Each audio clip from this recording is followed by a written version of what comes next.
Something sharp came out of our mouth tonight. Maybe at dinner, maybe in a tired moment when someone needed patience and we gave them the opposite.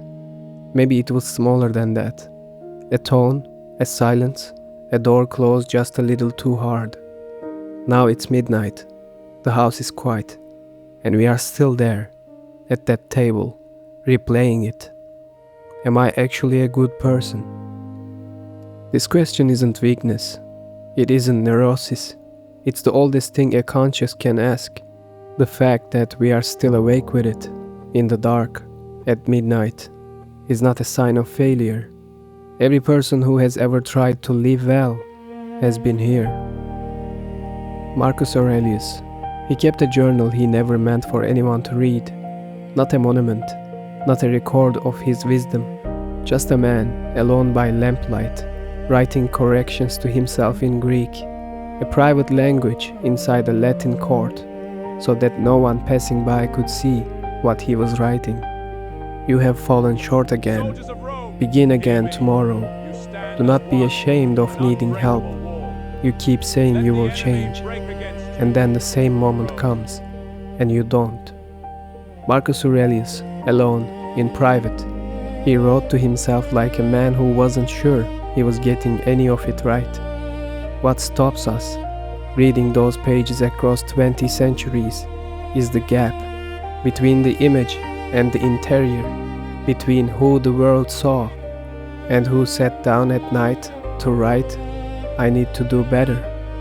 He didn't know if he was enough, and so he kept writing, kept making quiet promises in a language no one else could read, because he had understood something, perhaps the only thing worth carrying from his meditations, that goodness is not a place you arrive at, it is a direction you face.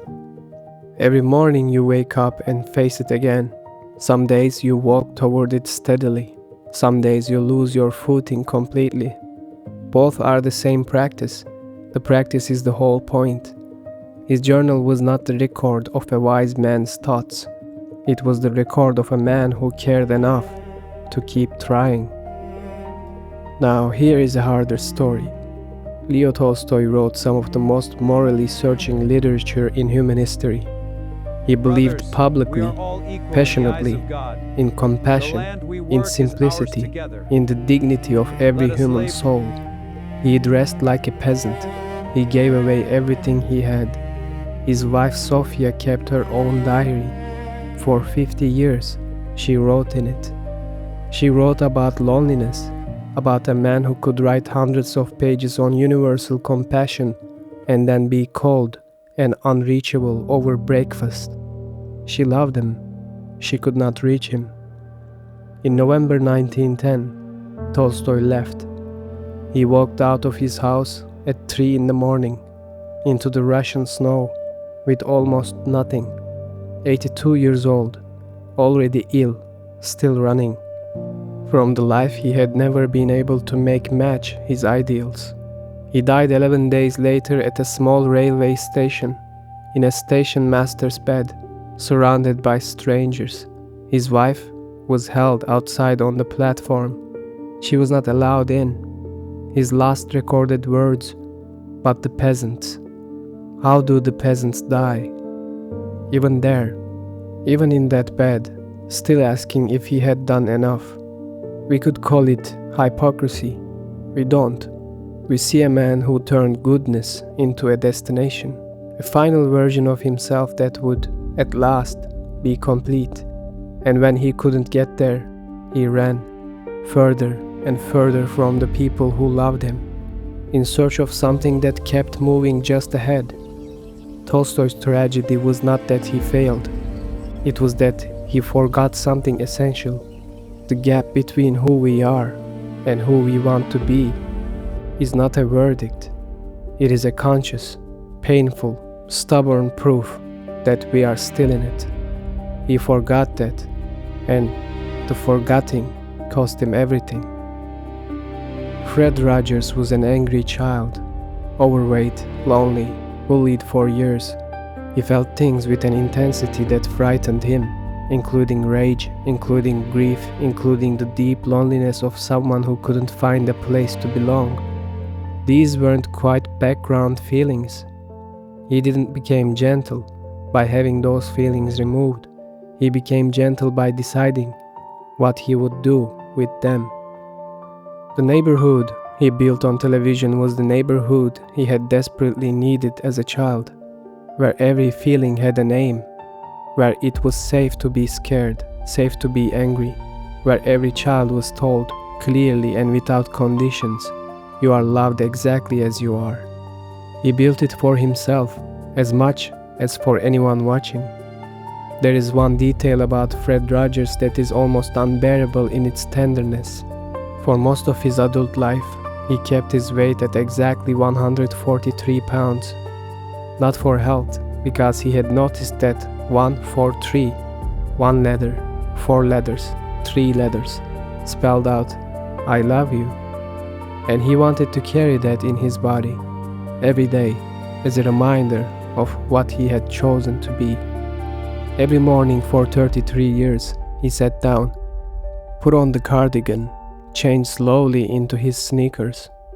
The same ritual, every single day, not because gentleness came naturally. It didn't, because he had decided it mattered more than what came naturally. He never claimed the darkness had left. He didn't perform serenity. He chose kindness every morning. The cardigan, the sneakers, the 143 pounds, the choice. There's a kind of a person who never asks, "Am I good enough?" We are not that person. And maybe, just maybe, that is exactly where goodness begins. The question has no floor. Am I a good person? It goes down forever. There's always a sharper moment to find, a worse version of ourselves to remember, a gap too wide to cross. But underneath it, there's a quieter question, one that has solid ground. Am I facing the right direction? Not, have I arrived? Not, am I finished? Just, which way am I turned? Marcus Aurelius never believed he was done. He just kept facing the direction. Tolstoy's wound was not failing. It was believing arrival was the point. Fred Rogers woke up with the same darkness, and he put on the cardigan. The cardigan doesn't have to be a cardigan. It can be the way we speak to someone before we have had a coffee, the pause before we answer, the decision made in a small moment to be the person we are trying to become. We don't become good and then stay there. We become the kind of people who keep turning back, who notice when we have drifted, who lose sleep over a sharp word at dinner, and, in the morning, try again. The midnight question is not a verdict, it's a compass. The house is still quiet. We are still here with the question, but its weight has shifted from evidence against us to something older and more honest. We are not the people who never ask. We are the ones who do, at midnight, in the dark, at a table we can't seem to leave. And that might be, quietly, where it all begins.